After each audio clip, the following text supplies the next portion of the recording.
Well, hi there. Hey, I'm so glad you came by today.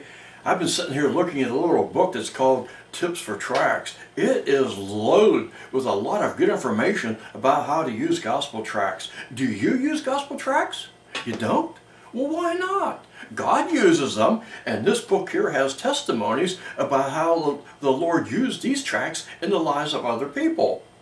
As I was thinking about a video that I could do dealing with gospel tracts, the Lord brought to mind a testimony that I read a number of years ago, and then later on I saw a video about it. It's about a man named George Street in Australia.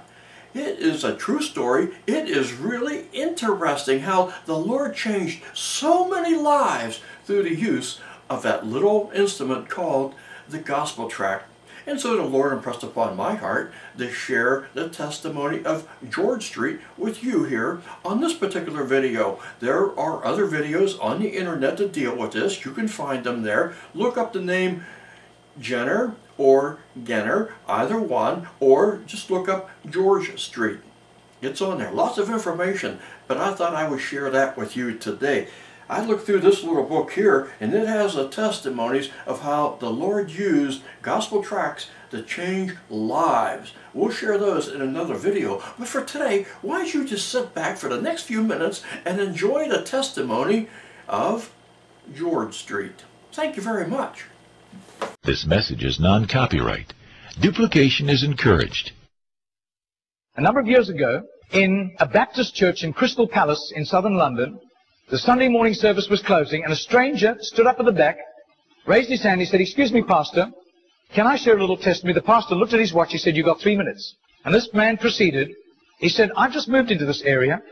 I used to live in another part of London.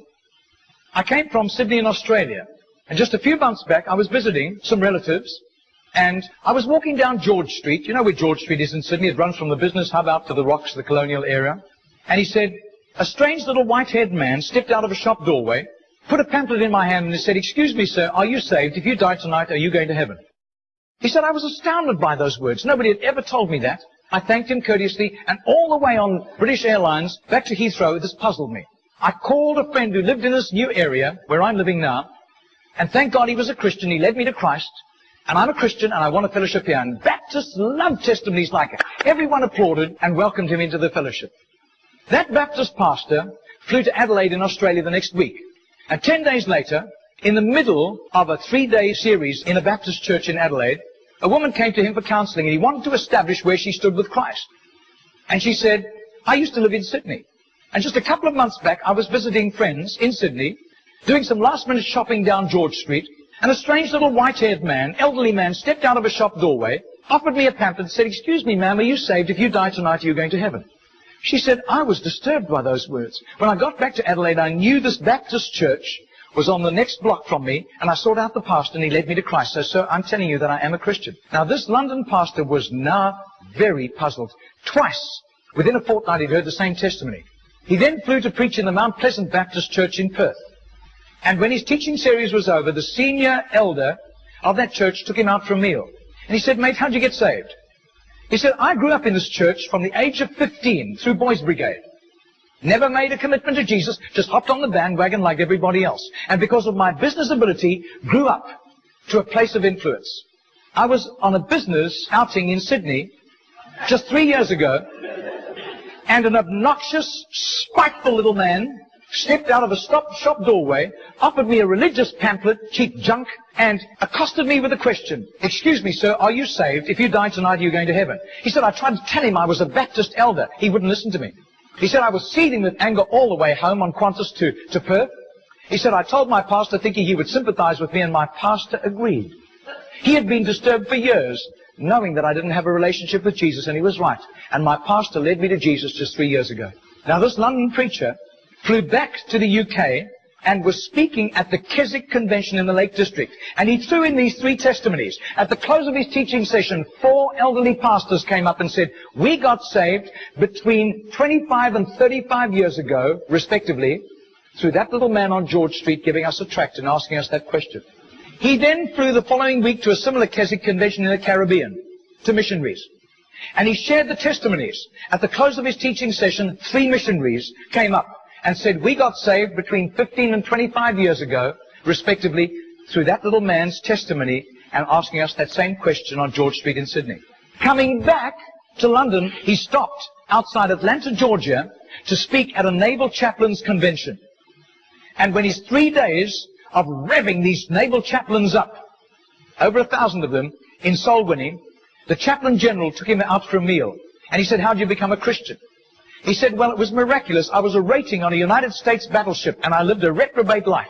We were doing exercises in the South Pacific, and we docked in Sydney Harbour for replenishments. We hit King's Cross with a vengeance. I got blind drunk. I got on the wrong bus, got off in George Street, and as I got off the bus, I thought it was a ghost. This elderly, white-haired man jumped in front of me, pushed a pamphlet in my hand and said, sailor, are you saved? If you die tonight, you're going to heaven. He said, the fear of God hit me immediately. I was shocked sober and ran back to the battleship, sought out the chaplain. The chaplain led me to Christ. And I soon began to prepare for the ministry under his guidance. And here I am in charge of over 1,000 chaplains, and we're bent on soul winning today. That London preacher, 6 months later, flew to do a convention for 5,000 Indian missionaries in a remote corner of northeastern India. And at the end, the Indian missionary in charge, a humble little man, took him home to his humble little home for a simple meal. And he said, how did you, as a Hindu, come to Christ? He said, I was in a very privileged position. I worked for the Indian diplomatic mission. And I traveled the world. And I am so glad for the forgiveness of Christ and his blood covering my sin, because I'd be very embarrassed if people found out what I got into. He said, one bout of diplomatic service took me to Sydney. And I was doing some last-minute shopping laden with parcels of toys and clothing for my children, walking down George Street. And this courteous little white-haired man stepped out in front of me, offered me a pamphlet, and said, excuse me, sir, are you saved? If you die tonight, are you going to heaven? He said, I thanked him very much, but this disturbed me. I got back to my town, I sought out the Hindu priest, and he couldn't help me. But he gave me some advice. He said, just to satisfy your curious mind, nothing else, go and talk to the missionary in the mission house at the end of the road. And that was fatal advice. He said, because that day the missionary led me to Christ. I quit Hinduism immediately and then began to study for the ministry. I left the diplomatic service, and here I am, by God's grace, in charge of all these missionaries, and we are winning hundreds of thousands of people to Christ. Well, 8 months later, that Crystal Palace Baptist pastor was ministering in Sydney, in Gymea, southern suburb of Sydney. And he said to the Baptist minister, do you know a little man, an elderly little man, who witnesses and hands out tracts on George Street? And he said, I do. His name is Mr. Genor, G-E-N-O-R. But I don't think he does it anymore. He's too frail and elderly. The man said, I want to meet him. 2 nights later, they went around to this little apartment, knocked on the door, and this tiny, frail little man opened the door. He sat them down, made them some tea, and he was so frail he was slopping tea into the saucer as he shook. And as he sat with them, this London preacher told him all these accounts over the previous 3 years. This little man sat with tears running down his cheeks. He said, my story goes like this. He said, I was a rating on an Australian warship, and I lived a reprobate life, and in a crisis, I really hit the wall, and one of my colleagues, whom I gave literal hell, was there to help me. He led me to Jesus, and the change in my life was night to day in 24 hours, and I was so grateful to God. I promised God that I would share Jesus in a simple witness with at least 10 people a day, as God gave me strength. Sometimes I was ill, I couldn't do it, but I made up for it for other times. I wasn't paranoid about it, but I have done this for over 40 years, and in my retirement years, the best place was on George Street. There were hundreds of people. I got lots of rejections, but a lot of people courteously took the tracts. And he said, in 40 years of doing this, I've never heard of one single person coming to Jesus until today.